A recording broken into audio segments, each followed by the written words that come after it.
Hey there, Marina here with Let It Go Laugh and Leap Forward. I am sitting in front of a beautiful picture that my father took here in Colorado Springs. It's Garden of the Gods. And I'm sitting in my parents' home. And I wanted to make a video because actually I haven't been doing that well lately. And I'm feeling better now, but it took me a few days to really climb out of it. In the Fast GFT world, we call this being in a trance. Basically, I've been in a deep trance for several days now, dealing with some family issues and still doing the best I can. I've done a lot of work on this over the years, and it's gotten a lot better, but there's still some issues, and especially when you're right in the middle of it, it's not so easy to climb out of your trance. But what happened was, in terms of climbing out, is I started allowing myself to reach out to people. I started allowing myself to reach out to my friends and vent to them. Now granted, I still tap while I vent, but I think sometimes what happens with all this healing is, at least for me, there's been a pattern of not allowing myself to even vent because I know that then I'm reinforcing my problem.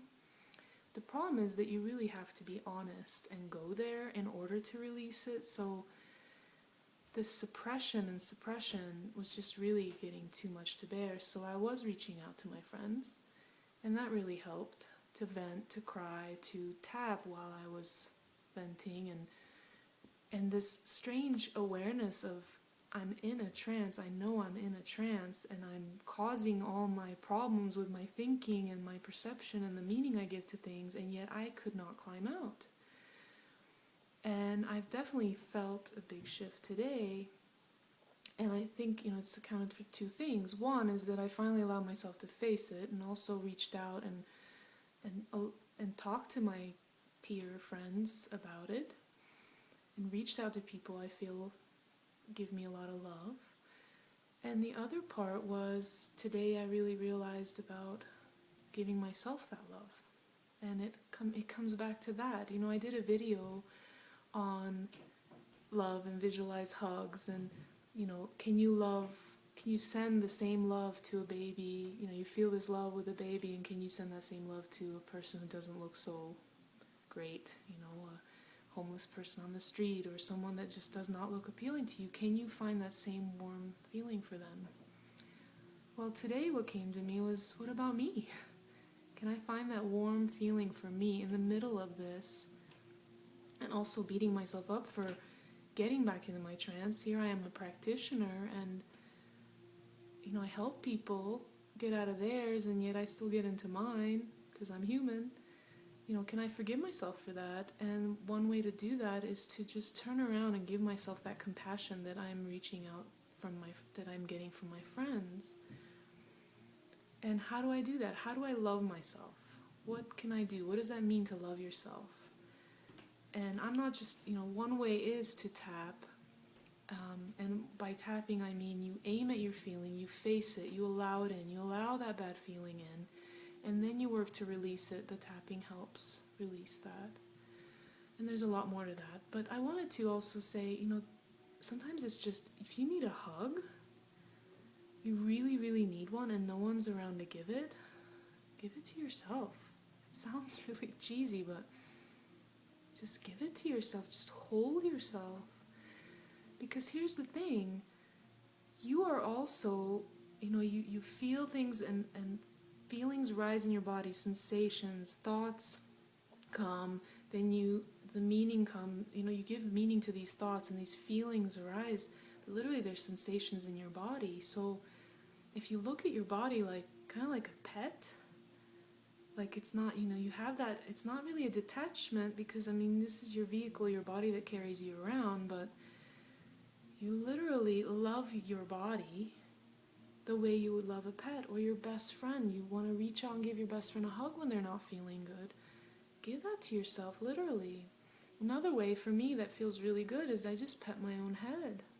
I'm crying, I'm tapping, I'm really facing and feeling these feelings, and all I want is someone to just give me that compassion and empathy for how I'm feeling. At the same time, if it gets too much, just give yourself that, just pet yourself. It feels really soothing and good. At least it does to me. You might want to give it a try. And then another one would just be put your hand to the place that you feel the pain and just say, I love you. I'm so sorry that you're feeling this. Give that compassion to that part of your body that is giving rise to these sensations. And notice that when you face it and you just say, I'm so sorry you're feeling this way. It doesn't mean, it's not like, they say don't commiserate with your friends, because then you're just feeding the sorrow and you're actually adding to it, and you're commiserating is just feeding into the problem. But I think this, when you face it and you turn around and you just say, I'm so sorry. Body, I'm so sorry. And this, body being Marina right now, I'm so sorry that you feel this way. And I notice that when I do this, it actually really helps. It's like this huge relief of, it's okay to feel these things. Because that's what it is. We meet this resistance, like it's not okay to feel these things. And once you allow yourself, it just can it's a huge relief and it dissolves. So, in addition to tapping, when things are really rough, literally love yourself the way you would your best friend or your loved ones, Just give it to yourself when no one else is there, and reach out to friends. And since we have the right tools, to not just go in circles over and over again our problem, but really try to break them up with tapping, use that venting time with your friends. Just vent and be really honest, but tap at the same time. I think that's also really helpful. So anyway, this is Marina with Let It Go, Laugh and Leap Forward. I wanted to share this with you during not such a happy haha time, although that's another one. Definitely use laughter, or at least smile. That's what I found for 2 days. I couldn't even smile. Can you believe that? And then I started forcing it, and I have to admit it did feel good, but there was a part of me that just did not want to let me go there. So be easy and gentle and loving with yourself, literally. You have lots of tools and skills, and then all is well. Thanks for listening. Have a beautiful evening, and